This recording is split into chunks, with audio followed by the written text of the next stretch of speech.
Hi, I'm Matt from Tubby Tarot. Welcome to 10 Talk Tuesday. Today I want to talk about your sacred space. What is truly sacred and what is clutter? That's coming up just after this.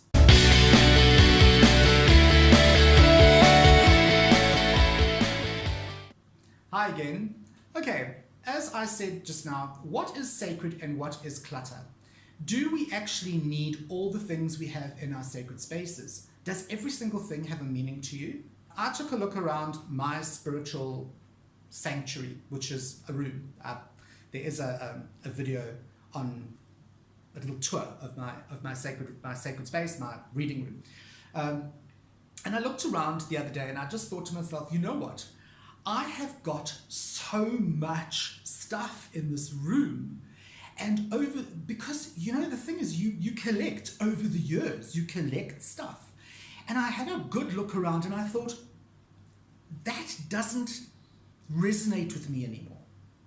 I'll give you an example. I was collecting feathers at one stage. I was into this it's like a whole branch of magic that uses feathers and stuff like bird bones and all kinds of weird stuff. And I think I was doing that for like 6 months. And then I lost interest. It just wasn't working for me. It wasn't resonating with me. But the bowl of feathers and little bones and things were still lying there. And I thought to myself, I don't need that. I don't use it. Do I really need that taking up space? I'm very blessed in that I have a helper. Once a week, she comes in and she does the dusting and the sweeping and the ironing and that sort of thing. And the only room she's not allowed to come into is my reading room, which is my sacred space. So I have to do all the dusting and all the cleaning and everything myself in this room. And I found, I was like, you know what? I'm spending like an hour and a half cleaning this room. And it's not a big room. And I just thought, what is honestly sacred here and what is just clutter? And what I did was I decided I'm going to declutter my sacred space. It is a very difficult and emotional thing to do. This is a very deep spiritual cleanse. Yes, I would be devastated if I had to give away some of my tarot cards. Katie, Flowers, I'm looking directly at you. Katie's just done a huge big clean out of her tarot decks and I was like, oh my God, I could never get rid of that. But yeah, okay.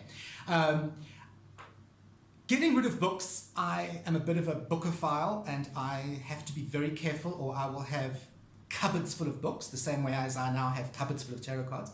But I don't really give that sort of thing away, but at the same time it wouldn't kill me to cull a few tarot decks and a few books. That to me is not, I don't place too much emphasis on those things. What I do place emphasis in is my ritual tools that I use and things that I have been given that have sentimental value to me. Now, you're saying, okay, but you're telling me you're keeping everything. No, that's not what I'm saying. What I'm saying is it's really, really difficult to get rid of anything like that. But we have to.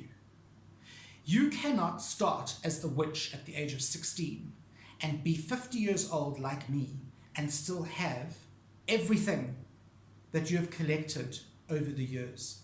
You would be living in a disaster area, okay? Especially if you are an active witch. I'm speaking specifically to witches. You wouldn't be able to open the door, okay? Over the years, I have acquired things and I have let things go.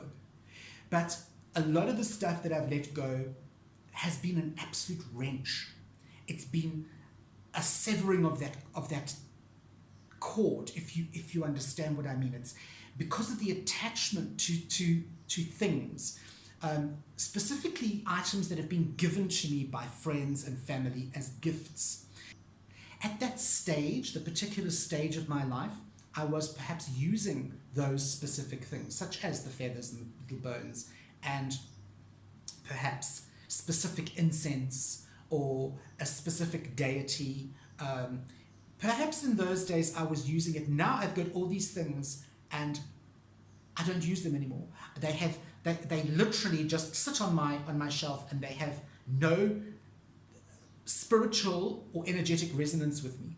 And I just feel that instead of having them there cluttering up the hallway, as they say, why not take them and pass them on? All right. So this is how I get around decluttering my sacred space. And I try to do this once a year, because the amount of crap, and I do mean crap, that I collect in a year, you have no idea. I'm the guy that goes to the beach and collects little shells that all look the same, and I'm the guy who goes for a walk in the park and comes home with a basket full of old pine cones. Then it sits in the corner of my reading room.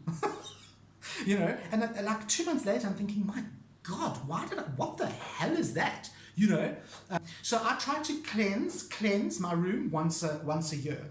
And the way I do it is like this. I see things, tarot cards, books, sacred stuff. I see it all as stuff. Nothing is inherently magic until you give it magic. Okay, the magic comes from you. I don't need anything. I can sit in a bare room and be magical. I don't need these scissors. I don't need 500 tarot cards. Okay? I just need the energy. So I don't need all this stuff. There are people out there who could do with it.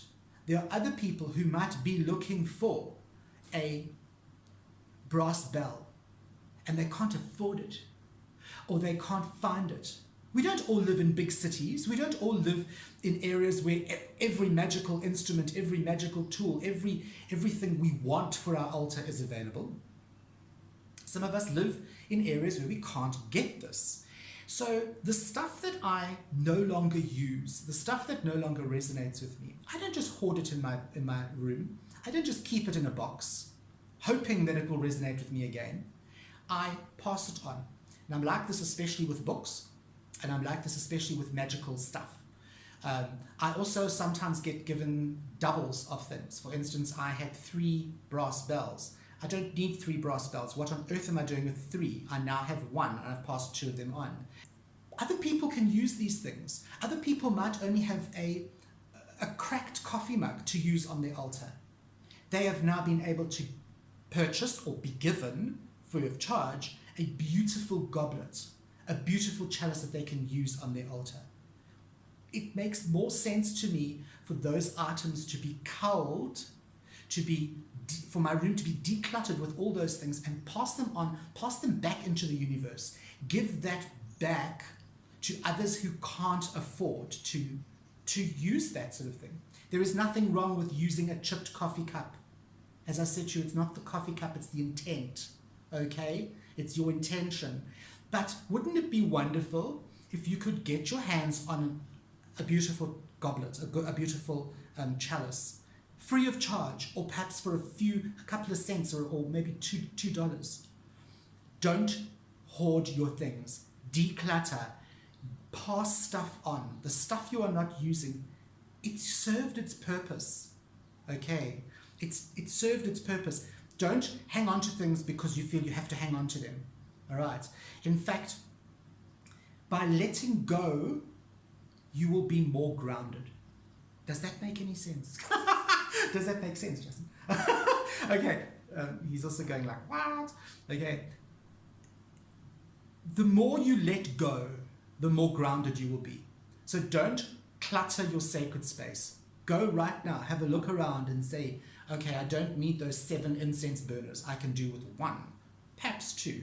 Okay, just because Aunt Molly gave you that 3rd snow globe, okay, that actually has Father Christmas in it, you don't need 3 snow globes. You can do with 1.